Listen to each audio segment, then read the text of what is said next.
Skinnybones by Barbara Park, Chapter 3. Sometimes I think it would be fun to be a school principal, especially in the summer. A school principal spends his summers making up a list of all the kids in the school who hate each other. Then he makes sure he puts them together in the same class.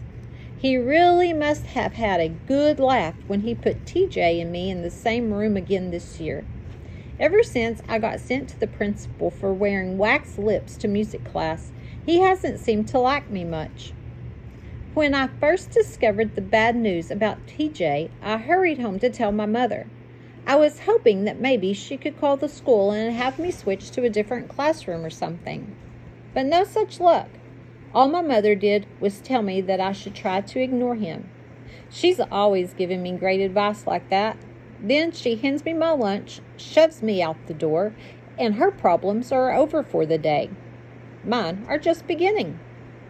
Last year, TJ Stoner grew to be the biggest kid in the whole 5th grade. When I began to notice how big he was getting, I decided it might not be a bad idea to try to make friends with him.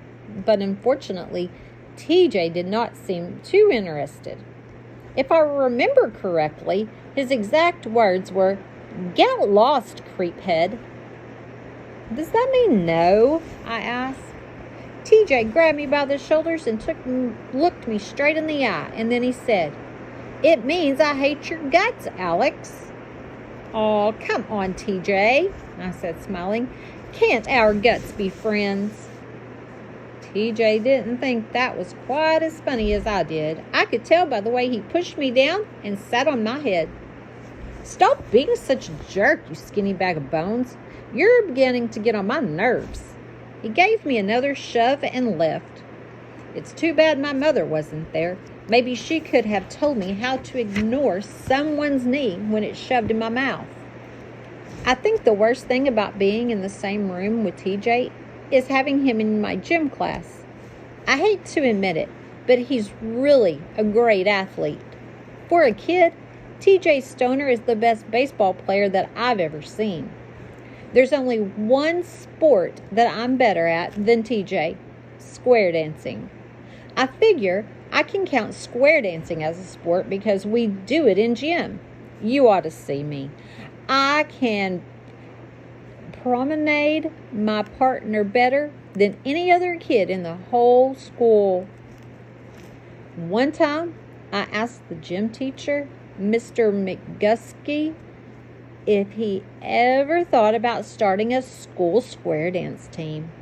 I told him that if he did, I would like to volunteer to be the team captain. He must have thought I was making a joke. He told me to sit my tail down and shut up. Gym teachers like to say "tell" a lot. I do play other sports besides square dancing. Take Little League, for instance. I've been in Little League for 6 years now. But to tell you the truth, I'm not what you'd call a real good athlete. Actually, I'm not even a real fair athlete. I'm more of what you would call real stinky. I've got proof, too. Every single year that I've played Little League, I've received the trophy for the most improved player. Now, you may think that means I'm pretty good. That's what I used to think, too. But over the past 6 years, I've noticed that none of the really good players ever gets the most improved player award. And I finally figured out why. It's because the good players are already so good that they can't improve much. Let's face it, the only players on the team who can improve are the players who stink to begin with.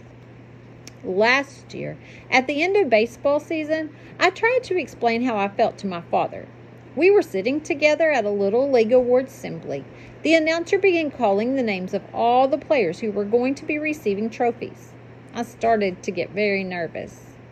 "Just relax, Alex," said my father. "It won't be the end of the world if you don't win Most Improved again this year." He just didn't understand at all. "That's just it, Dad," I said, trying to explain. "I don't want to get the Most Improved again. I don't mean to be a poor sport or anything, but if they call my name, Why don't we just pretend we're not here? What do you say, Dad? Can we just pretend? I could tell by his face that my father was shocked. Pretend we're not here? He said loudly. What kind of sportsmanship do you call that? Shh, Dad, not so loud, I said, trying to quieten him down. It's just too embarrassing to get another improved award. That's all. I just don't want it. I know, Dad, I answered. But that's only because most of them have not figured out what the most improved trophy really means. They don't understand that getting that award means that you were really a stinko player at the beginning of the season. Big deal. I'm supposed to be happy because I've gone from being stinko to just smelly. About that time, I heard my name being called over the microphone. Alex Frankovich, Most Important Player Award for Team Number 7, Preston's Pest Control. When I heard it, I slid down in my seat so that no one could see me. I could tell that my father was very annoyed with the way I was acting. He kept trying to grab my arm and make me stand up. Instead, I doubled over even further and put my head between my knees. The announcer called my name again. Alex Frankovich? Is Alex here? He bellowed. My father jumped up from his seat and pointed at me. At least that's what I think he did. I couldn't be sure. I was too busy trying to wad myself up into a little ball. Here he is, right here, screamed my dad. Alex Frankovich is right here.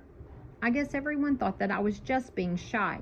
The next thing I knew, the announcer shouted, Let's give Alex a big applause to get him down here. Everyone started clapping. Then a few of the kids that knew me started shouting, We want Alex! We want Alex! Finally, I had no choice. I stood up and started making my way down the bleachers. By the time I reached the 5th row, I had decided that I would never speak to my father again. When I got to the bathroom, I spotted TJ Stoner. He was there getting another Most Valuable Player trophy. He kept pointing at me and laughing, pointing and laughing. I just couldn't let him get away with making fun of me. I decided that the only thing I could do was to pretend that I was really enjoying myself. I walked to the middle of the gym floor, turned around, and started taking bows and throwing kisses. Then I walked over to the table to pick up my trophy. The announcer handed me the microphone as I received my award. I was supposed to say thank you, but instead I took the microphone, held it up to my mouth, and burped. The whole crowd started laughing at once. At least that's the way it sounded. Actually, I think the only people laughing were the kids. Usually grown-ups don't think burping is quite as funny as kids do. After that, I decided to walk home. I knew I was in trouble, so I went straight to my room and waited for my father. And while I was waiting, I made a sign and hung it on the outside of my door. And the sign said, This room belongs to Alex Frankovich, the only boy in the whole world who has gone from stinko to smelly 6 years in a row. When my father saw the sign, he didn't even bother coming into my room to yell at me. I guess he figured I already felt bad enough. And he was right.